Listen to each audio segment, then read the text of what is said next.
Alors, on va pouvoir commencer. Bonsoir à tous. Donc, ce soir, on vous présente Gliocure, qui est en levée de fonds sur Happy Capital. Donc, nous sommes un site de crowdfunding qui invitons les particuliers comme vous à souscrire au capital de sociétés. Toutes ont une particularité, c'est qu'elles ont un impact social. Elles changent notre quotidien d'aujourd'hui ou de demain. Et Gliocure, donc, traite d'une maladie bien particulière, c'est le glioblastome, qui pourrait, si elle était soignée, changer le quotidien de pas mal de gens. C'est donc l'objet de notre réunion de ce soir. Accompagné ce soir par Maël, qui vient de s'exprimer et qui posera ses questions aussi, et qui est analyste financier donc chez nous, chez Happy Capital. Je vous laisse la parole, Claire et Louis-Marie. Bonsoir Antoine, bonsoir à tous. Merci pour ce mot d'introduction.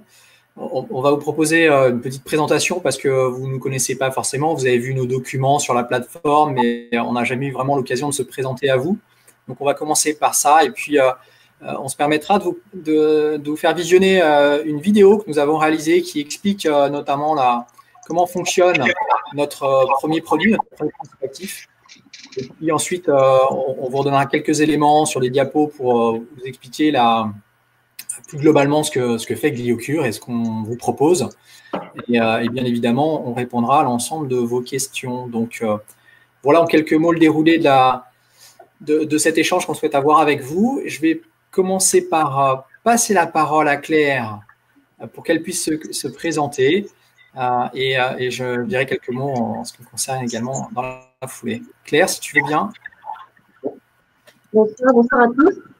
Donc, je m'appelle Claire Lépinou-Chambaud, je suis cofondatrice de la société Gliocure, directrice générale et responsable recherche.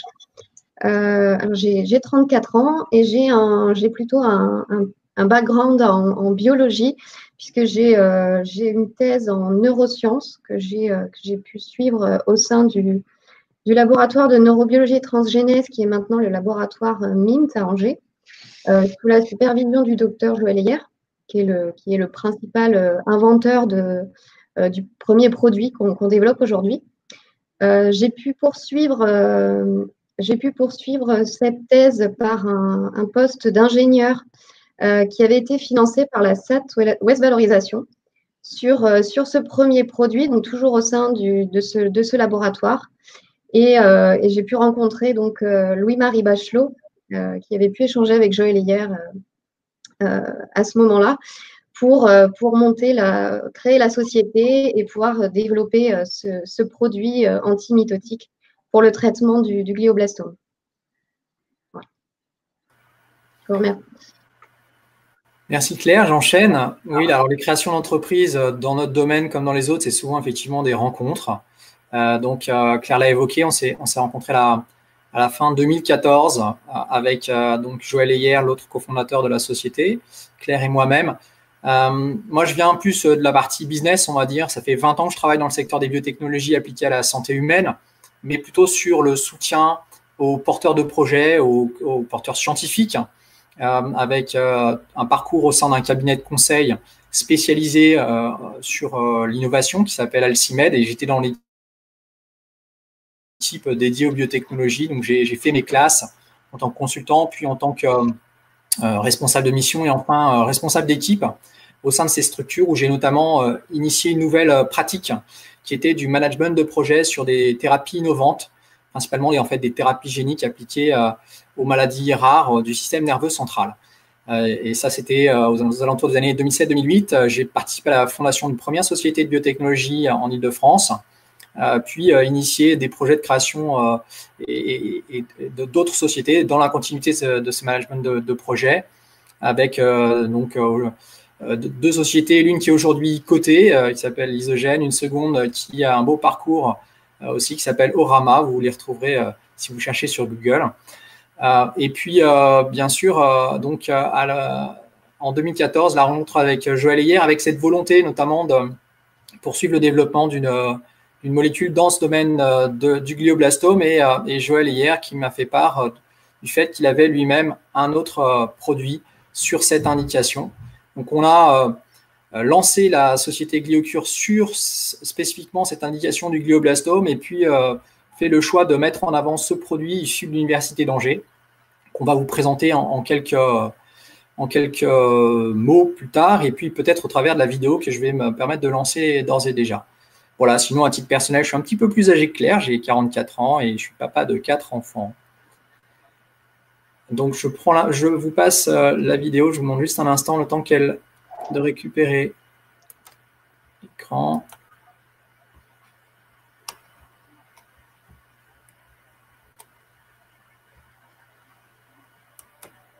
Le glioblastome est la tumeur du cerveau la plus fréquente et la plus agressive. Il se développe à partir des cellules gliales et des cellules souches neurales. Contrairement à la plupart des autres tumeurs, le glioblastome n'est pas une masse au contour bien défini. Il est donc très difficile de le retirer entièrement par chirurgie. Le traitement standard du glioblastome est une combinaison de chimiothérapie et radiothérapie.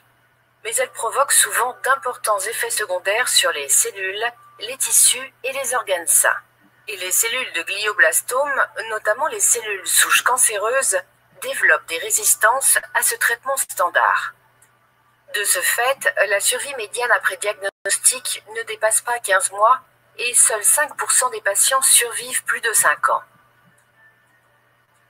Comme tous les autres cancers, le glioblastome est une maladie qui consiste en une division cellulaire incontrôlée. Les microtubules, de longs filaments à l'intérieur des cellules, sont indispensables à la division cellulaire. Ces microtubules sont formés par le regroupement d'une multitude de tubulines. Or, un certain type de tubuline, la bêta-3-tubuline, est fortement surexprimée dans toutes les cellules de glioblastome, alors qu'elle ne l'est pas dans les cellules saines. GlioCure développe GC01, un peptide qui cible spécifiquement la bêta-3-tubuline. GC01 pénètre préférentiellement dans les cellules de glioblastome et même dans les cellules souches cancéreuses qui induisent une résistance à la chimiothérapie. A contrario, la pénétration est très faible dans les cellules saines, réduisant ainsi les risques d'effets secondaires. Une fois dans les cellules de glioblastome, GC01 se lie à la bêta-3-tubuline, bloque la formation des microtubules et inhibe la division cellulaire, causant la mort des cellules de glioblastome. In vitro, GC01 a démontré une forte activité antitumorale sur différentes cellules de glioblastome issues de patients, y compris sur des cellules souches cancéreuses.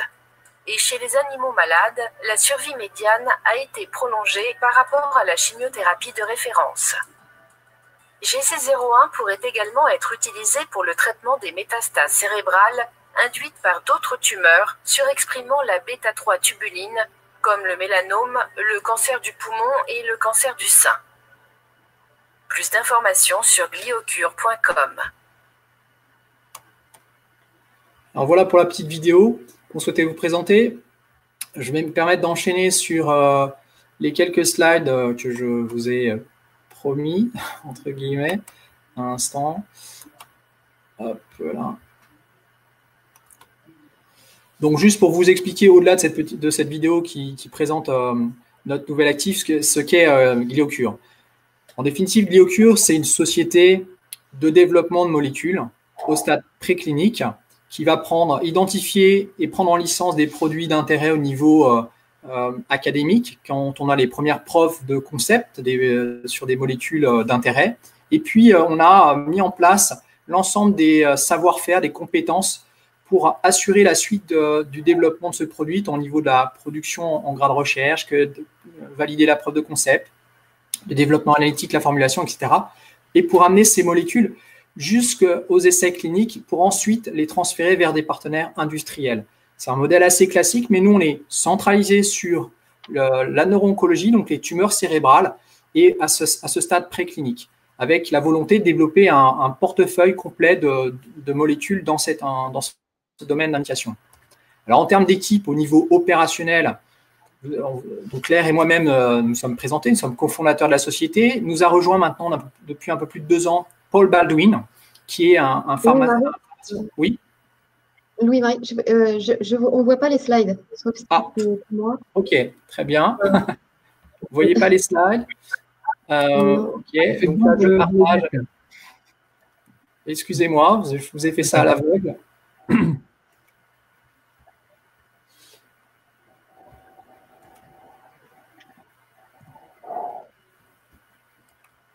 Est-ce que là, c'est mieux? De mon côté, j'ai tout mis. Non, Toujours pas? non. Bon, très bien. Écoutez, je vais essayer de faire…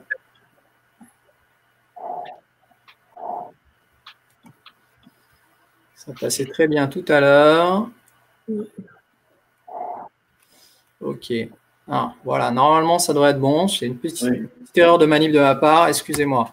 Donc, voilà, je disais tout simplement, je ne vais pas me répéter, mais donc Gliocure, qui est une société de développement de molécules centrée sur la neuro-oncologie, donc les tumeurs cérébrales, au stade préclinique, avec l'idée générale d'aller identifier des molécules au niveau hospitalo-académique, des molécules d'intérêt, bien évidemment, dans notre indication, de les prendre en licence, d'assurer leur développement jusqu'à l'obtention d'autorisation d'essais cliniques et de les passer à ce stade relativement amont à des acteurs industriels. Et ça, on a constitué les savoir-faire et les compétences et les capacités opérationnelles à, j'ai envie de dire, adresser les différentes problématiques qu'il y a à ce stade-là. Donc, en termes d'équipe, Claire et moi-même, Claire au niveau de la biologie, docteur en neurosciences, elle vous l'a expliqué, donc elle supervise l'ensemble des travaux de recherche sur l'aspect développement, ce qu'on appelle pharmacologique, c'est-à-dire l'activité du produit et son éventuelle toxicité, son activité biologique. Et puis depuis 2 ans, nous a rejoint donc Paul Baldwin, qui est un pharmacien industriel franco-britannique. Il a plus de 20 ans d'expérience en Big Pharma. Et lui, son savoir-faire, c'est la formulation de ces produits et le fait de pouvoir ensuite assurer la production en bonne pratique de fabrication, c'est-à-dire à un niveau industriel, à même de pouvoir être utilisé chez l'être humain, puis commercialisé. Et puis, pour nous éclairer ce chemin-là, pour nous aider, on a constitué autour de Joël Heyer, donc qui est le 3e cofondateur de Gliocure, qui est directeur de recherche à l'INSERM, au sein de l'Université d'Angers, dans une équipe labellisée INSERM CNRS. Eh bien, on a réuni 3 autres personnes, un neurochirurgien, le professeur Marc-Éric Alach, à l'Université de Ulm en Allemagne, c'est un des spécialistes du traitement des glioblastomes en Europe, un médecin oncologue industriel, le docteur Jean-Pierre Bizarri, qui est aujourd'hui à la tête du comité qui sélectionne toutes les nouvelles molécules au sein d'une organisation qui rassemble l'ensemble des cliniciens, des médecins qui font les essais cliniques au niveau européen dans le domaine de l'oncologie. Et puis le docteur Joël Richard, qui lui est actif en industrie, qui est le responsable du développement des produits chez une société de biotech montpelliéraine assez importante qui est cotée en bourse, qui s'appelle Medincell. Et lui, c'est un spécialiste en fait, de développement pharmaceutique des peptides. Alors, notre produit, je vais passer rapidement parce que vous avez vu la vidéo. Si vous avez d'autres questions, on pourra l'évoquer. Mais en fait, GC01 se positionne comme ce qu'on appelle un best in class en termes de pharmaceutique, c'est-à-dire que c'est un produit qui va inhiber la polymérisation de la tubuline, c'est-à-dire ce sont les rails qui permettent cette division cellulaire, mais il le fait que de manière vraiment spécifique sur la bêta-3 tubuline, qui est surexprimée dans quasiment tous les systèmes cancer du système nerveux central, pardon. Donc il a une activité qu'on appelle antimitotique, mais qui est vraiment sélective. Il va tuer en définitive les cellules tumorales au niveau des tumeurs cérébrales et pas les cellules saines du cerveau. Et ça, c'est une grande différence par rapport à d'autres produits qui peuvent exister aujourd'hui, qu'on appelle tubulin binder, qui vont tuer les cellules, mais de manière complètement indifférenciée, donc avec des effets secondaires très importants, qui sont ceux que l'on connaît pour les chimiothérapies classiques. Donc notre objectif, c'est de développer bien sûr ce premier principe actif, GC01, dans une forme soluble, administrée en intraveineuse. Donc on a, au travers de la vidéo, on vous a pu vous montrer ce qu'on avait pu obtenir jusqu'à présent, c'est-à-dire montrer qu'il y avait une entrée préférentielle dans les cellules de glioblastome, montrer qu'il n'y avait pas de toxicité sur les cellules saines du cerveau, qu'il y avait une efficacité sur un large panel de cellules de glioblastome, et y compris les cellules qui sont aujourd'hui résistantes au traitement standard, qui est le traitement par temozolomide, le TMZ en abrévié.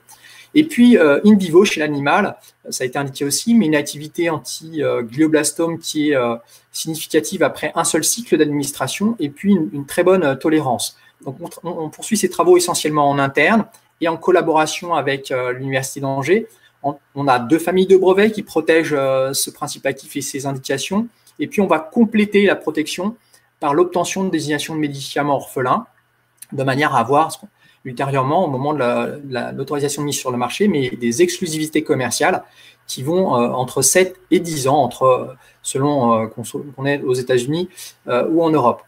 Mais on souhaite aussi évaluer le potentiel de ce produit dans d'autres indications. Ça a été mentionné rapidement et on le fait ça avec d'autres partenaires académiques. Alors, d'autres formulations, gel pour attaquer la tumeur dès le moment de la chirurgie, avec la possibilité là d'obtenir des nouveaux brevets. Donc, on repart pour 20 ans de protection. Et donc, sur les autres indications, à la fois sur les tumeurs cérébrales, avec l'université de Ulm en Allemagne, j'ai mentionné le professeur Marc-Eric Kalach, mais également avec un des meilleurs centres de tumeurs cérébrales, traitement de prise en charge de tumeurs cérébrales au niveau américain, qui est la Northwestern University à Chicago, dans l'équipe du docteur Lesniak et du professeur Roger Stupp, qui est celui qui a mis en place le traitement standard actuel sur la prise en charge du glioblastome. Et puis, sur les autres indications de tumeurs solides qui surexpriment notre cible biologique, donc la bêta-3 tubuline, on vient d'annoncer le lancement d'une collaboration avec l'Institut Curie. Alors, l'Institut Curie, je ne sais pas si tout le monde connaît ou pas, mais c'est un des meilleurs centres, un des plus grands centres de lutte contre le cancer au niveau français, un des meilleurs centres au niveau mondial. Et ils ont notamment beaucoup de cellules issues de patients et qui peuvent ensuite monter sur des animaux pour voir l'activité de ces produits directement chez l'animal, mais avec des tumeurs en fait qui sont des tumeurs humaines. Donc on va faire ça sur les cancers du sein, le cancer du poumon, le cancer des ovaires, pour voir si notre produit a cette activité dans d'autres grands cancers sur lesquels il y a des besoins importants, notamment sur les métastases cérébrales de ces cancers. Et donc, en définitive, ce qu'on vous propose aujourd'hui, eh bien, c'est de participer au financement des derniers travaux juste avant ce qu'on appelle la préclinique réglementaire. Et puis, donc, dans un deuxième temps, cette préclinique réglementaire pour aller jusqu'à l'autorisation d'essais cliniques. En anglais, pour la réglementation américaine, ça s'appelle une IND. Et donc, c'est 2 tranches. Une première tranche de 500 000 € sur laquelle il y a une part qui est réservée aux actionnaires actuels et en particulier à Happy Capital, donc de l'ordre de 200 000 €. Et puis, il y aura donc première phase, on va dire, cette première tranche qui va être complétée en début d'année prochaine avec des nouveaux acteurs, nouveaux investisseurs institutionnels ou réseaux de business angels avec lesquels on est déjà en contact. On a d'ailleurs été sélectionné à un événement la semaine prochaine qui s'appelle Biofic, un événement dédié aux biotechnologies pour présenter devant un panel d'investisseurs. On a été aussi sélectionné pour présenter le projet au sein du réseau Angel Santé, donc à l'ensemble des membres de ce réseau. Donc ça, c'est pour compléter la partie à 0,5 million € qui va nous permettre d'achever les travaux non réglementaires, finir de démontrer la preuve de l'efficacité sur des modèles encore plus pertinents, notamment le modèle spontané chez le chien. Et puis après, il y a une étape qui est très coûteuse, qui s'appelle la préclinique réglementaire. C'est 1,5 million € supplémentaires en capital. Et donc là, on ira compléter avec des investisseurs plus, j'ai envie de dire, institutionnels et capitaux risqueurs spécialisés dans le domaine. Voilà le chemin. C'est un chemin qui est assez court en définitive. Pourquoi? Parce que comme je vous l'ai indiqué en début de présentation, ce qu'on souhaite faire, c'est un accord industriel très tôt, dès le moment où on a l'autorisation d'essais cliniques. C'est pas forcément une stratégie commune dans notre domaine, mais elle est, et on l'a pu le vérifier, possible dans nos indications. Pour nous, c'est une manière d'assurer la suite du développement du médicament. Et dès ce stade-là, et sur la base des accords comparables qu'on a pu compiler au travers d'un outil spécialisé qui s'appelle Global Data, il y a régulièrement 6 à 8 en fait, accords à ce stade d'avancement sur l'indication glioblastome et qui donne lieu sur ces accords en moyenne à un paiement amont de l'ordre de 10 millions €. Et en définitive, ce chemin-là, en fait, permet en l'espace d'un peu plus de 2 ans de multiplier par 3 la valeur de la société entre le moment où on vous propose de rentrer dans la société et ce que vaudra la société sur la base du futur deal industriel et suite à l'autorisation d'essais cliniques. Voilà en quelques mots ce que je souhaitais rajouter en plus de la vidéo qui vous a permis de vous expliquer la maladie qu'on ciblait et puis le mécanisme d'action de notre molécule. Merci à vous et puis on est à votre écoute pour vos questions. Je t'ai proposé, Louis-Marie, si Claire, tu n'y vois pas d'inconvénient, que tu nous montres un peu les locaux, 2 ou 3 minutes, de sorte qu'on voilà, on touche un peu des yeux votre espace professionnel. Si ça marche pas, on n'insiste pas, hein, mais on a répété tout à l'heure et ça marchait bien. Donc normalement, à part les Bonaldi, ça devrait bien se passer. Ok. Alors, normalement, arrêtez le partage. J'espère que tu vas pouvoir récupérer l'écran, Claire. Ok. Est-ce que c'est bon? La phase délicate étant le décollage de l'écran. Voilà. Voilà. Prévenez-moi s'il y a un Dans le souci. décollage et l'atterrissage. Alors, donc pour le côté pratique de nos activités, on est situé en fait au sein de l'Institut de biologie en santé sur le site du CHU. Je vais juste retourner. Ouais. Vous voyez toujours? Le CHU d'Angers. Hein. CHU d'Angers, tout à fait. On voit, ouais. Claire, c'est bon. Oui, c'est bon, d'accord. Je ne vois plus mon écran, moi, donc je vais essayer.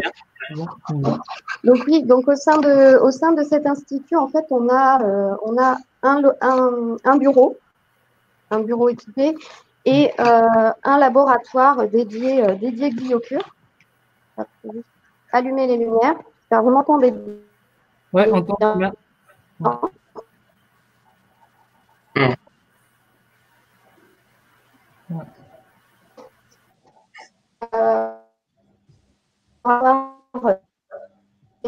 Et un pôle bio. Ici, on a donc ici notre laboratoire dédié à Gliocure, qui est plutôt dédié à tout ce qui est formulation pharmaceutique. Donc des équipements, je vais dire classiques pour la formulation, des balances de précision, des pH mètres. Voilà, toute la vaisselle nécessaire, là, des tests qui sont en cours pour des tests de formulation, osmomètre, etc. Voilà, donc un laboratoire plutôt classique qui, on a la chance en fait d'avoir pu de pouvoir travailler dans des locaux de l'Université d'Angers via un accord cadre qu'on a pu signer avec l'Université d'Angers pour avoir accès à ces locaux. C'est un accord cadre qui sera renouvelable. Et ça nous donne l'option de travailler en collaboration avec les laboratoires académiques. Je retourne dans le bureau. Ok, merci beaucoup pour ce petit tour du propriétaire. Et, je vais compléter la présentation juste. Donc, effectivement, c'est un accord cadre qui est un accord triennal. Il arrive à son premier terme en septembre prochain. On va le renouveler pour 3 ans. C'est un accord qui nous permet d'avoir les locaux dont on dispose là, mais d'avoir aussi un accès aux plateformes à des tarifs préférentiels. Les locaux, on les a sans avance de trésorerie, c'est-à-dire qu'au terme de ces 6 années, on pourra soit faire le choix de rembourser l'Université d'Angers sur le coût des loyers qui auront été les locaux qu'on aura occupés, ou alors l'Université d'Angers on pourra transformer cette créance en action de la société. Donc c'est aussi assez important parce qu'en définitive, ça permet éventuellement à ce que l'université continue à prendre le risque avec nous et à préserver à terme la trésorerie de la société pour ne mettre du financement que sur les développements expérimentaux. Donc ça, c'est un premier élément. Je voulais juste poursuivre sur le fait qu'au-delà de l'accès à des plateformes, on est aussi en train d'essayer de grandir un petit peu dans ces locaux de manière à pouvoir compléter les briques de compétences et de savoir-faire. Et notamment, on a, au travers du prix qu'on a obtenu avec le grand laboratoire allemand Merck, puisque en 2019, dans le cadre d'un concours au niveau européen, on a été sélectionné numéro 1. Et donc, on a la possibilité, grâce à cette bourse, de pouvoir constituer un laboratoire de production de molécules d'intérêt à une petite échelle, à une échelle laboratoire, bien évidemment. Hein. Mais ça va nous donner une certaine aussi souplesse et pouvoir maîtriser aussi cette partie amont qui jusqu'à présent était sous-traité et donc avec un coût qui était assez important. Donc ça, c'est aussi des choses qui sont assez intéressantes pour pouvoir aller explorer les choses à moindre coût. Ok. Voilà, ça représente une enveloppe quand même de 100 000 euros, ce prix, donc c'était non négligeable. Bon, on va reprendre les questions qui ont été posées là pendant que vous présentiez ou visitiez ou faisiez visiter. Maël, Oui, donc, monsieur Bachelot, je pense on a eu pas mal de questions du coup déjà. Et je propose qu'on commence par les questions d'ordre plus médical de Madame Lebeu, qui couvre, je pense, pas mal de questions d'autres investisseurs également. Donc, la première question voilà, elle souhaiterait vous poser, c'est comment expliquez-vous qu'il y a encore si peu de solutions efficaces contre cette indication? Et quand on sait quand même que le glioblastome chaque année cause quand même plus de 200 000 décès. Oui, alors ça, c'est l'explication qu'il y a par rapport à ça. Elle relève il y a deux raisons principales.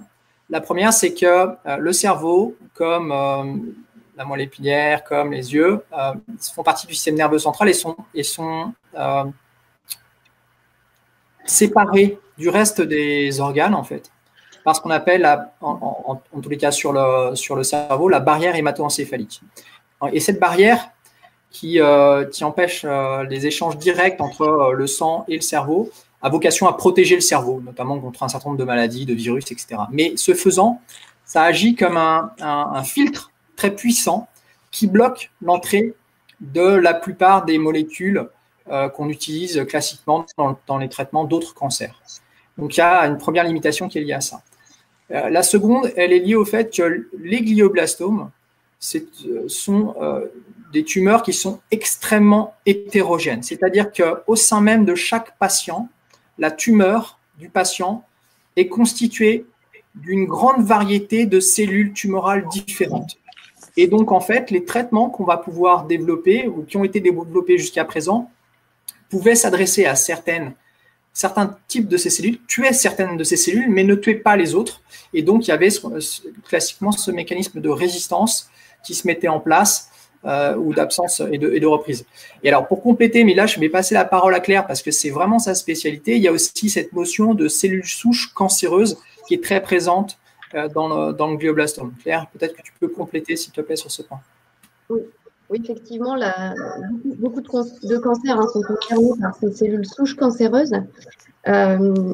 Il y a maintenant beaucoup de travaux, de publications d'équipes qui travaillent sur cet aspect-là. Parce que ces cellules, elles sont responsables de l'initiation de ces tumeurs, de leur prolifération, mais elles sont responsables de la récidive de ces tumeurs puisqu'elles sont résistantes à la radiothérapie et à la chimiothérapie. Et aujourd'hui, avec ce premier produit, on a pu démontrer sur des cellules souches cancéreuses issues de patients que le peptide était capable de rentrer de façon massive dans ces cellules et il était capable de les tuer puisqu'elle surexprime aussi la cible bêta-3 tubuline. Donc voilà, il a aussi cette capacité-là à pouvoir cibler l'ensemble justement des sous-populations dont parlait Louis-Marie. Tu peux rentrer, hein. Super. Donc, la seconde question que j'aimerais aborder, parce que en fait, on est tous habitués à avoir un plan clair, recherche exploratoire, phase préclinique, après la préclinique, la phase clinique, avant une potentielle AMM. Pouvez-vous nous expliquer clairement où se trouve GlioCure actuellement et quelles sont les prochaines étapes dans la phase de développement du médicament? Du candidat médicament. Bien sûr. Là, je vous ai fait grâce de ce qu'on appelle notre Gantt chart, qui est en fait la traduction visuelle de l'ensemble des étapes à venir sur le plan de développement du produit. Mais en définitive, pour reprendre les mots que vous avez employés, les stades d'avancement, donc il y a tout en amont la discovery, la découverte, il y a l'optimisation de la molécule, puis ensuite vient la préclinique réglementaire, les essais cliniques qui commencent avec les études de phase 1, la phase 2, la phase 3 et la mise sur le marché. Donc phase 1, phase 2, phase 3, c'est quoi? Phase 1, généralement, ce sont chez les malades, chez les personnes saines. Phase 2, c'est chez les premiers malades. Et puis phase 3, sur un nombre plus important de malades avant l'autorisation de mise sur le marché. Donc nous, on est au niveau préclinique, d'accord? C'est-à-dire qu'on n'est pas encore chez l'homme. Et où est-ce qu'on est? On est en fin de la phase d'optimisation. C'est-à-dire que ce qu'on souhaite faire dans les prochaines étapes, c'est surtout, et c'est aussi parce qu'on est dans une optique de faire un accord industriel rapide. Alors pour faire cet accord industriel rapide, il faut amener des preuves d'efficacité qui soient encore plus fortes que quand on va, j'ai envie de dire, vouloir juste aller en clinique. Parce que si c'est juste pour aller en clinique, d'une certaine manière, on pourrait se contenter de ce qu'on a aujourd'hui nous, mais ce faisant, l'accord, il n'interviendrait qu'une fois qu'on a réalisé les premiers essais chez l'homme et qu'il soit positif. Là, on veut le faire avant, ça veut dire le faire 2 ans et demi avant, à peu près. Et pour ce faire, on doit notamment donc amener ces éléments de preuve supplémentaires. Ces éléments de preuve supplémentaires qu'on a évoqués, c'est notamment, je vais les dire rapidement, mais vérifier l'efficacité de la molécule dans un modèle spontané de la maladie chez le gros animal. En fait, il y a des animaux qui sont des animaux de compagnie, hein, des chiens à nez court, comme le boxer, le bulldog, etc., qui ont une prédisposition à développer naturellement cette maladie, le glioblastome, et ce de manière tout à fait similaire à l'homme. Et donc, pour nous, c'est un essai qui est extrêmement important parce qu'en fait, c'est la démonstration la plus complète possible de ce que pourrait être le potentiel du produit chez l'homme, puisqu'en définitive, on est dans une maladie qui est complètement naturelle, qui n'est pas du tout induite ou créée artificiellement chez les animaux, telle qu'elle peut exister dans d'autres modèles. Donc, c'est essentiellement ça qu'on souhaite pouvoir faire au cours de l'année 2021. C'est également finir les travaux de ce qu'on appelle de développement pharmaceutique en grade, donc pas encore en bonne pratique de fabrication, mais juste avant, développer l'ensemble des outils qui vont être nécessaires ensuite à la préclinique réglementaire en tant que telle, où là, en définitive, on ne fait entre guillemets que vérifier que le produit qu'on va utiliser chez les patients humains n'a pas est bien toléré ou n'a pas de toxicité. Et on va le faire chez des animaux sains, chez des rongeurs ou chez des gros animaux, mais qui n'ont pas la maladie. Donc voilà, mais ça, d'une certaine manière, ça va, au regard des retours de terrain qu'on a, nous, quand on échange avec les acteurs industriels, ça ne va pas être suffisant pour les convaincre. Ce qu'il faut, c'est vraiment pouvoir amener un élément de preuve supplémentaire, et cet essai chez les chiens, qu'on souhaitait faire déjà l'année dernière pour ceux qui ont pu investir dans la société, qu'on n'a pas lancé parce que on n'a pas levé autant d'argent qu'on souhaitait lever l'année dernière, et donc on a préféré consolider d'autres aspects plutôt que de démarrer quelque chose et de s'arrêter un petit peu au milieu du gué. Donc c'est pour ça que c'est encore d'actualité cette année. Chez le chien. Voilà. Je me permettais de préciser ce point-là parce que ça nous a été posé préalablement par d'autres acteurs et d'autres investisseurs qui avaient pu participer à GlioCure 1, entre guillemets. Exactement. Justement, pour rebondir sur ce que vous venez de dire, M. Bachelot, et également sur les questions posées par notamment M. Lévy et Mme Lebeu, est-ce que dernièrement, on a pu voir qu'il semblerait qu'on puisse accélérer le processus justement voilà, des phases de développement pour arriver à une potentielle AMM avec notamment les vaccins contre le Covid. Est-ce que potentiellement vous, voilà, pour votre candidat médicament, il serait possible d'accélérer voilà, ce processus-là vers la validation, vers une autorisation, une AMM? Et est-ce que plus de fonds, on va dire, si vous leviez beaucoup plus d'argent, ça vous permettrait, comme l'a dit M. Lévy, d'avancer beaucoup plus vite dans cette indication? Alors là-dessus, il y a 2 réponses. La première, c'est est-ce que si on lève plus d'argent, on irait plus vite? La réponse est certainement oui, parce que, et je l'ai expliqué, non pas dans l'absolu, mais je l'ai expliqué ne serait-ce que par cet essai chez le chien qu'on souhaitait faire l'année dernière, qu'on n'a pas pu faire parce qu'on a dû arbitrer. Là. Donc effectivement, si on avait élevé un peu plus d'argent l'année dernière, on serait très certainement en plein milieu de l'essai clinique chez le chien. Et donc, on aurait eu des résultats plus tôt. Donc ça, c'est indéniable. Voilà. Néanmoins, on ne peut pas tout paralléliser non plus parce qu'il ne faut pas non plus brûler les étapes et partir avec faire cet essai avec un produit qui ne serait pas le bon produit ou le produit qu'on utiliserait chez l'homme, parce que dans ces cas-là, il faudrait d'une certaine manière le refaire à partir du moment où on aurait le produit définitif pour aller chez l'homme. Donc, il faut vraiment faire attention à cette balance et il faut parfois… alors, les Américains aiment bien brûler les étapes un temps, mais ils font ce qu'on appelle du quick and dirty.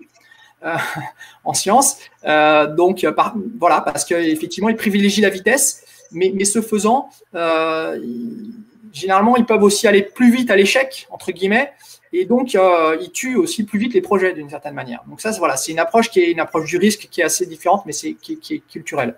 Alors pour revenir sur le développement des vaccins dans le Covid, je pense qu'il ne faut surtout pas faire extrapoler de choses par rapport à ça, parce qu'on est dans une situation très particulière, pour deux raisons. D'abord parce qu'on parle de vaccin et pas de thérapie, ce qui n'a rien à voir. Et d'autre part parce qu'aujourd'hui, face à l'ampleur de la crise sanitaire, les autorités réglementaires ont fait le choix d'une certaine manière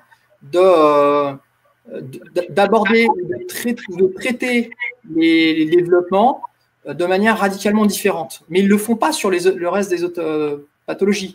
Et en fait, sur le Covid, ils se sont mis en situation de pouvoir donner des autorisations de manière beaucoup plus rapide que ce qu'ils font précédemment, de manière à ce que les développements cliniques soient accélérés. C'est-à-dire qu'en fait, on a fait des essais sur les vaccins sur un nombre extrêmement restreint de patients pour l'aspect toxicité, et on a été tout de suite sur des essais cliniques chez l'être humain en nombre très important, alors que normalement, ça n'est pas autorisé. On doit d'abord faire ça sur un nombre restreint de patients, puis sur un nombre plus important de patients. Vous voyez, et ça, c'est l'autre élément, c'est aussi par rapport une fois de plus, au vaccin. Dans le vaccin, on n'est pas là pour traiter une maladie, on est sur du prophylactique, c'est-à-dire qu'on fait en sorte que le système immunitaire de la personne va pouvoir faire face à la maladie. Et donc, on cherche à stimuler son système immunitaire, mais pas à guérir une maladie. Là, on est dans une approche qui est radicalement différente, en tous les cas en ce qui nous concerne. C'est bien sûr le fait de traiter la maladie.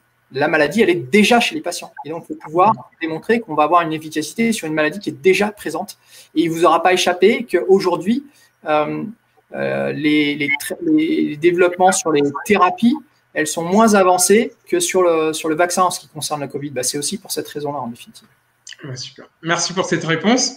J'enchaîne du coup sur la question de M. Benichou. Je pense que ça va constituer notre avant-dernière question pour le volet médical. Est-ce que ce candidat médicament, le glioblastome, pourrait guérir d'autres tumeurs du cerveau, par exemple le gliome infiltrant du tronc cérébral? Oui, alors d'abord, il faut préciser ce qu'est le gliome infiltrant du tronc cérébral. C'est une forme de gliome pédiatrique qui est extrêmement sévère, qui a des conséquences dramatiques. D'abord parce que c'est chez l'enfant, avec une incidence autour de 6-8 ans, et puis une évolution de la maladie qui est encore plus rapide, malheureusement, que le glioblastome, qui, lui, est plutôt une maladie de personnes plus âgées. Alors, est-ce que ce produit peut potentiellement avoir une indication? En termes de mécanisme d'action, la réponse, elle est oui.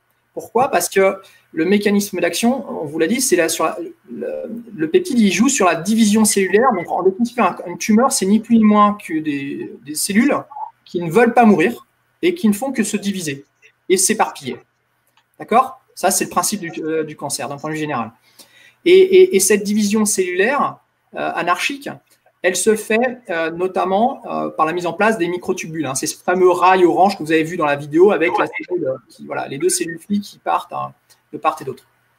Et donc, ces cellules, ces tumeurs cérébrales, et ça, c'est dans la littérature, pour plus de 85% d'entre elles, elles surexpriment bêta-3 tubuline, donc notre cible biologique. Donc, en termes de mécanisme d'action, la réponse, elle est oui.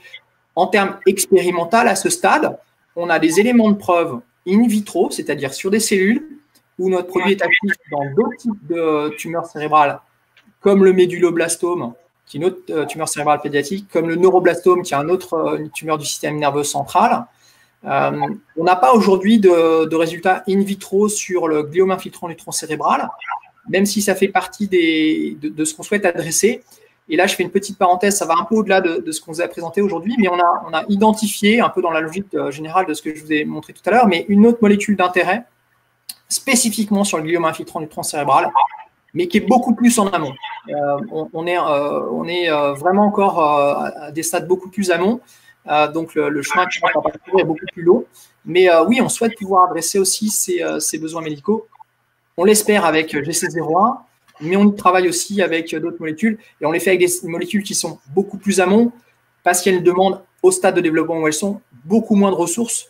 Donc, on va pouvoir faire énormément de choses en interne ou en collaboration avec nos partenaires académiques, et ce, à des coûts relativement restreints, pour arriver jusqu'à des éléments de preuve qui soient tangibles et qui nous permettent de convaincre des investisseurs. Super. Très rapidement, monsieur Bachelot, pour finir avec le volet médical, j'aborderai la question de Madame Cortés, voilà, que je connais d'ailleurs pas mal, bien nos échanges. Donc, est-ce que la B3 tubuline est-elle surexprimée, comme vous l'avez dit, chez tous les comment je peux dire ça, chez tous les patients souffrant de glioblastome? Parce que finalement, c'est ce que vous nous avez dit, que voilà, on retrouve une surexpression de cette B3 tubuline dans les cas. Oui, je ne sais pas si Sandrine, qui participe, souhaite préciser sa question par rapport à ça, mais tout à fait. Il faut mettre le micro, Sandrine, peut-être. Merci, c'était par rapport à la diversité patient aussi, qu'il y a beaucoup d'échecs de thérapies qui sont développées dans le glioblastome qui échouent parce qu'elles sont efficaces chez certains patients, mais ne sont pas efficaces chez tous les patients, à cause des cellules souches et aussi à cause de la diversité des patients. Donc, je me demandais s'il y avait des données littérature ou chez vous en interne de screen qui permettaient de savoir qu'une majorité des patients Je suis dans une vidéoconférence sur. Je te rappelle 5 minutes? Oui. T'as pas eu de Alice sur le droit? Je vais essayer de monsieur. Yes. Je vais enchaîner. Voilà. C'est bon. Bon. Peut-être, oui. Merci Sandrine pour cette question qui est effectivement très importante. Je pense qu'il est important de préciser, je vais me permettre de le faire à votre place, mais que vous avez été à la tête d'une société qui a développé des produits dans le glioblastome. Et vous êtes scientifique également. Donc vous avez une connaissance assez fine, j'ai envie de dire, de cette pathologie. Donc merci pour votre question. Elle est doublement pertinente à la fois sur le fond et puis par rapport au fait que vous connaissez parfaitement la maladie. Donc là-dessus, oui, dans la littérature. Alors, nous, on n'a pas, voilà, sur les données préexistantes, dans la littérature, sur l'expression de bêta-3 tubuline dans les glioblastomes, c'est effectivement quelque chose qui est assez connu et reconnu. Claire pourra éventuellement développer si elle le souhaite. Et puis nous, on a pu, notamment dans les études sur des lignées de patients, démontrer ou vérifier qu'il y avait une expression de la bêta-3 tubuline, alors pas simplement au niveau ARN, au niveau, donc là je rentre un peu dans la technique, mais vous avez tous entendu parler maintenant des ARN avec justement les vaccins contre le Covid. Donc c'est l'ADN est transformé en ARN et puis ensuite en protéines. Ce qui fait le boulot, c'est quand même la protéine. Et donc, on a pu vérifier qu'il y avait effectivement un niveau d'expression tant au niveau ARN, mais aussi au niveau protéique. Alors, il est variable, bien évidemment, selon les lignées de patients, mais il y a toujours une expression. Donc, ça, c'est un élément important. Donc, sur cette base-là, on peut considérer qu'au moins en termes de mécanisme d'action, le postulat, c'est qu'on sera efficace chez l'ensemble des patients. Après, les essais cliniques nous diront si on est suffisamment efficace ou pas suffisamment efficace. Ça, on ne peut pas le dire aujourd'hui, malheureusement. Mais en tous les cas, on n'a pas de raison à ce stade de dire telle ou telle catégorie de patients devra être écartée parce qu'on sait par principe et sur la base du mécanisme d'action de la molécule qu'on ne sera pas efficace. Ceci dit, bravo pour le modèle chien parce que comme il est spontané, il vous répondra très très bien sur ce point. Ah bah super. Merci beaucoup, Madame Cortés, pour cette intervention. Et du coup, on va aborder maintenant la partie un peu plus stratégique parce qu'il ne faut pas oublier que sur Happy Capital, on a pas mal d'investisseurs. Donc, pour répondre la question de Monsieur Dufour, qui accompagne également la question de Monsieur Boucher, quelle est la timeline en fait, voilà, en termes de temps en face de Biocure et quand est-ce que voilà vous espérez, vous présagez d'une potentielle cession? Alors, merci pour cette question. Alors, notre timeline, notre jalon principal, je mets de côté la problématique des levées de fonds, mais ce qu'on souhaite faire, on vous l'a exprimé, sur ce premier produit, c'est un accord industriel. Mais ce n'est pas un accord industriel où on passe par une vente de la société. C'est un accord industriel où on va céder le produit pour que le partenaire industriel assure la suite de ce développement. Gliocure n'a pas vocation à disparaître au moment de la cession de ce produit. Pourquoi? Parce qu'on pense qu'on est en train de construire un acteur qui a une vraie spécificité, des vrais savoir-faire pour traiter les différents besoins médicaux dans le domaine de la neuro-oncologie. Donc, on souhaite le faire en adresser une partie avec ce premier produit, mais comme je vous l'ai indiqué, on a d'autres produits qu'on identifie, qu'on internalise, sur lesquels on va travailler, qu'on va pouvoir céder ultérieurement. Donc, voilà. Donc, c'est ça, c'est pour expliquer qu'il y a quand même une volonté d'avoir une structure qui est pérenne dans le temps et qui va assurer sa pérennité, notamment au travers de la constitution d'un portefeuille de molécules différentes sur les principaux besoins médicaux dans notre domaine. Donc ça, c'est l'élément, j'ai envie de dire, de cadrage général. Et en termes de timeline, en termes d'échéancier en définitive, eh c'est ce que je vous ai indiqué de manière assez rapide, et je vous prie de m'en excuser, mais effectivement, on a un objectif d'obtenir l'autorisation d'essai clinique d'ici 2 ans, c'est-à-dire la fin 2022, et de réaliser cet accord industriel sur la base de cette autorisation d'essai clinique. Donc, j'ai envie de dire, la transformation de la valeur de la société sur ce premier actif sera réalisée par cet accord industriel à un horizon de 2 ans, avec un paiement amont qu'on peut estimer aujourd'hui sur la base des accords similaires qui ont été faits sur le passé au niveau mondial sur cette indication de l'ordre de 10 millions d'euros. Alors, ça ne veut pas dire que tout de suite, on pourra redistribuer 10 millions d'euros. Généralement, ça ne se passe pas exactement comme ça. En fait, on y aura d'abord, nous, sur la base de notre modèle économique, il y a des rétrocessions qui se font sur les propriétaires de la molécule, qui sont l'Université d'Angers et McGill. Et puis, il y a bien sûr des travaux qu'on souhaitera pouvoir continuer. Donc, un retour vers les investisseurs, une sortie partielle, entre guillemets, est envisageable à ce stade-là, parce que ça peut être aussi se traduire par une prise de participation minoritaire de l'acteur industriel qui va racheter 10-20% par exemple de la société. Ça, c'est tout à fait possible et ça se fait. Et c'est quelque chose qu'on va nous chercher, même s'il n'y a pas de garantie. Et puis, l'idée, c'est d'aller chercher de la liquidité pour vous, investisseurs, dans un second temps, via une introduction en bourse pour pouvoir créer cette liquidité, votre capacité à sortir le plus rapidement possible.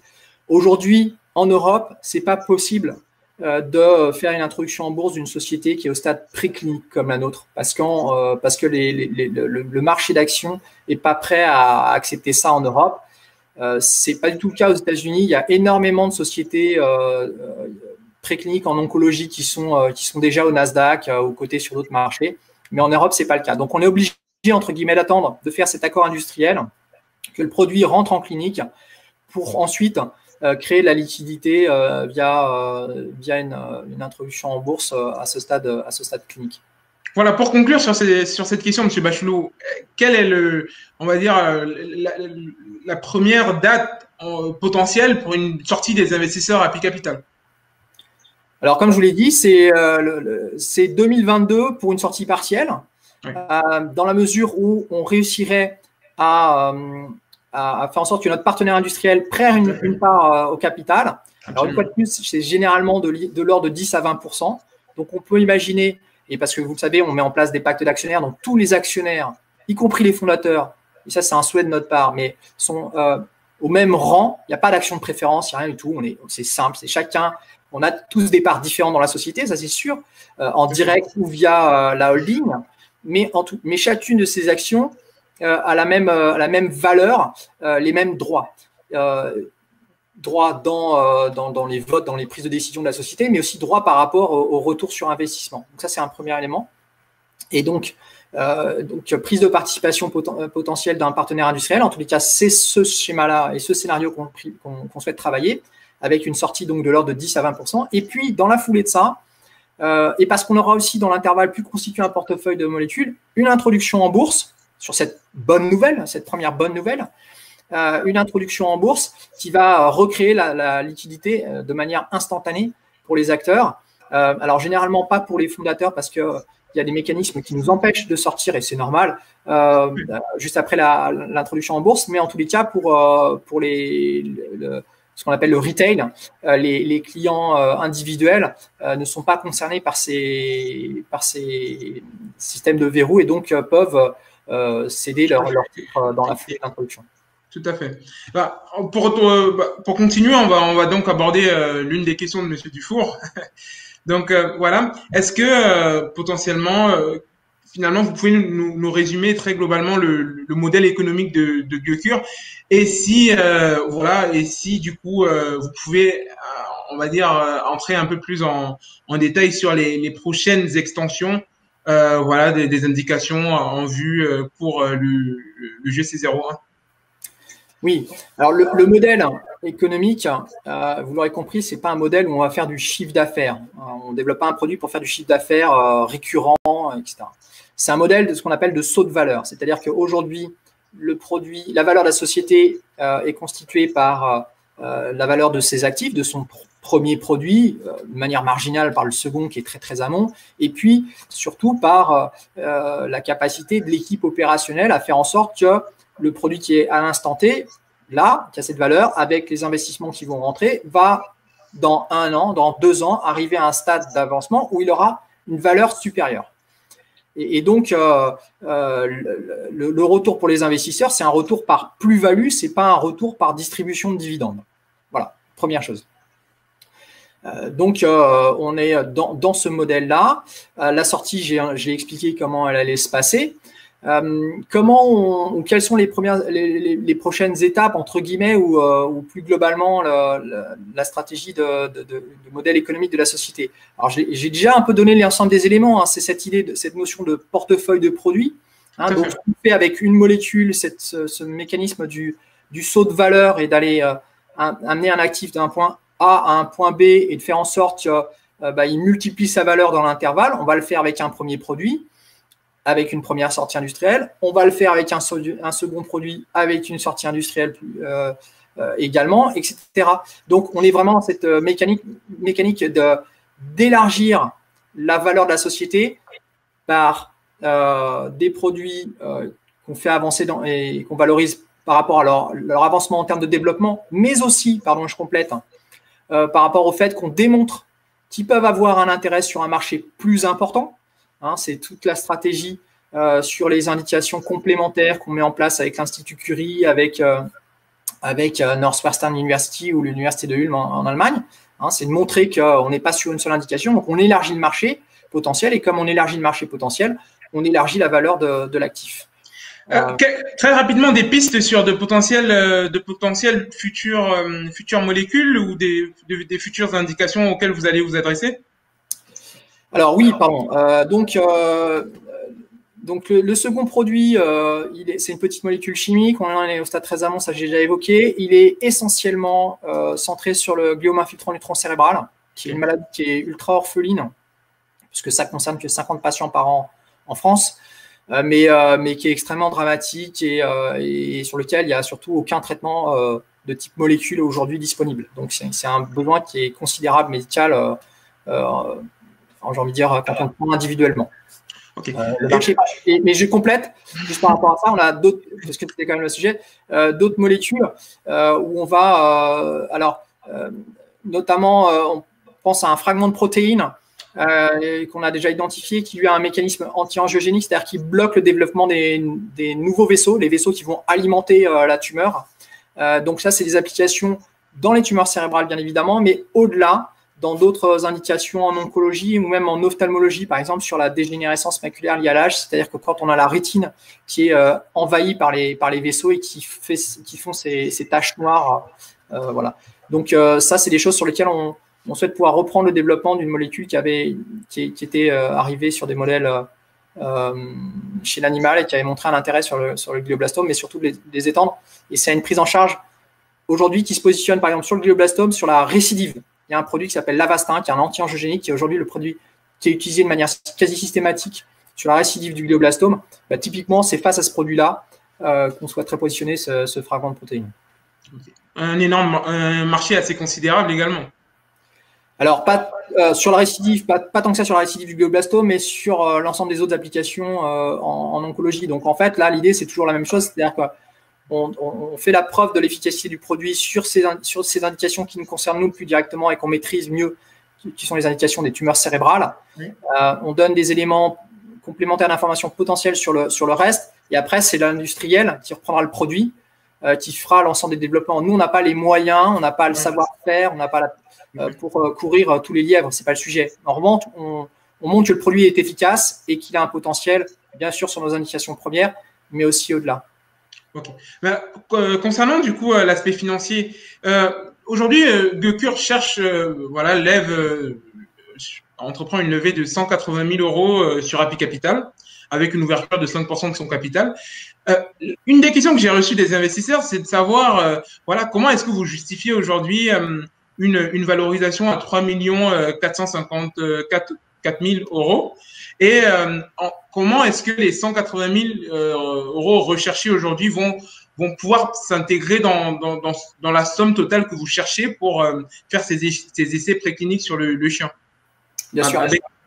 Alors, c'est un peu à tiroir votre question-là, Maëlle, mais la première, sur la valorisation, il y a deux éléments de réponse. Il y a un élément qui est historique. Il faut prendre en considération que cette valeur, c'est la valeur de l'actif, d'une part, c'est la valeur de la capacité de l'équipe à mener la suite par ailleurs, mais si on se positionne que sur l'actif lui-même, il faut comprendre que c'est un produit sur lequel il y a une dizaine d'années de recherche. Il y a eu des investissements assez importants, des organismes de recherche, l'Université d'Angers, McGill, etc. Donc voilà, du travail. Et c'est la raison d'ailleurs pour laquelle, quand nous on signe un accord de licence sur cette molécule pour pouvoir l'exploiter, on va devoir reverser aussi à ces acteurs une partie des sommes. Donc c'est un pourcentage en définitive des sommes que nous-mêmes on recevra. Mais donc la valeur de l'actif, elle est aussi le fruit, non pas juste de la Gliocure et de sa création il y a 4 ans, mais aussi des 8 années, 6 années qui ont précédé la création de Gliocure. Ça, c'est une première chose. La deuxième, sur le montant de la levée, quel est l'impact en définitive de cette levée sur Happy Capital? Alors, nous, sur cette fin d'année 2020, l'objectif, en fait, notre besoin, je l'ai reprécisé tout à l'heure, il est sur la fin de la préclinique réglementaire, c'est-à-dire ce qu'il nous reste à faire sur le chien, sur le développement des outils analytiques, etc., avant d'aller sur le produit qu'on va utiliser chez l'homme et sa bonne tolérance, des choses qui sont sous-traitées, qui coûtent beaucoup d'argent, donc c'est 500 000 euros. Mais sur ces 500 000 euros, il nous a semblé judicieux, avant la fin de l'année, de faire une levée donc de l'ordre de 180 000 euros qui soit réservée aux actionnaires actuels et notamment à Gliocure Capital, qui est la holding qu'on a mis en place avec vous, Happy Capital, pour servir ça. Sachant que l'objectif est bien sûr de compléter cette levée de fonds pour atteindre la fameuse première tranche de 500 000 en tout début d'année, mais cette fois-ci avec des nouveaux investisseurs, des nouveaux entrants qui sont des acteurs institutionnels qui rentreront directement au capital de Gliocure et pas par la holding. Et qui sont donc le réseau de Business Angels, on l'espère, Angel Santé, une fois de plus chez qui on a été sélectionné, ou ceux devant qui on va pouvoir faire une présentation la semaine prochaine à l'événement digital Biofit. Voilà. Et donc ça, une fois de plus, ça nous permettra de financer dans les 12 mois qui viennent l'ensemble des travaux qui nous restent à faire sur la partie non réglementaire. Merci beaucoup. Il nous reste encore quelques questions, mais l'heure file, il est 19h30, je ne voudrais pas vous retenir plus. Et il y avait une question qui avait été posée assez en amont autour de l'importance de l'apport des SAT dans la maturation du projet. Si juste sur cette question-là, tu peux être court, Louis-Marie, je pense que tu peux rendre hommage à la SAT et à tout l'apport qu'il vous donne, et puis éclairer sur en quoi est-ce que il vous aide et en quoi c'est un accélérateur pour vous. Et après, oui, ça l'a été, et très rapidement. Pourquoi? Parce que la SAT, au moment on était en projet de création d'entreprise, en fait, a fait le choix sur la base des travaux préexistants, bien sûr, mais parce qu'il y avait aussi ce projet de création d'entreprise, fait le choix d'investir sur ses ressources propres dans un programme qu'on appelle un programme de maturation, qui a été conduit et réalisé par Claire, qu'on a parlé tout à l'heure dans sa présentation. Et c'était un programme, et donc la SAT qui a mis un montant assez conséquent, 200 000 euros en fait, en amont de la création de la société. Donc ça a été un élément important parce que ce sont des résultats sur lesquels nous on s'appuie aujourd'hui, bien évidemment. Et puis l'élément important que je tiens à souligner, mais c'est que la SAT a fait aussi continue à nous soutenir, à jouer le jeu entre guillemets, et continue à prendre le risque avec nous, parce que justement ce programme de maturation, ils ont fait le choix de le transformer en action de la société. Donc ça, on a réalisé ça au début de l'année, au début du mois de septembre. Ils ont transformé cette créance et maintenant ils sont actionnaires de Gliocure aux côtés de Gliocure Capital, aux côtés de notre investisseur principal qui est la Fondation Majoie, etc. Donc voilà, il y a eu un soutien avant la création, logistique, humain, juridique, contrat de propriété intellectuelle, etc., mais aussi financier pour pouvoir recouvrir les premiers travaux. Et ça continue donc avec la transformation qu'ils ont pu faire et donc le fait de continuer à prendre le risque, entre guillemets, avec l'ensemble de l'équipe et l'ensemble des actionnaires actuels. Ok, bah, merci beaucoup. On les voit souvent sur plusieurs des projets qu'on soutient, donc on sait le travail qu'ils font. Bravo à eux. Merci beaucoup Claire pour cette visite virtuelle et ton entrain et ta disponibilité. Merci Louis-Marie aussi. Merci Sandrine pour tes questions précises. Merci Maëlle pour tes interventions efficaces. Merci à tous de nous avoir suivis ce soir encore.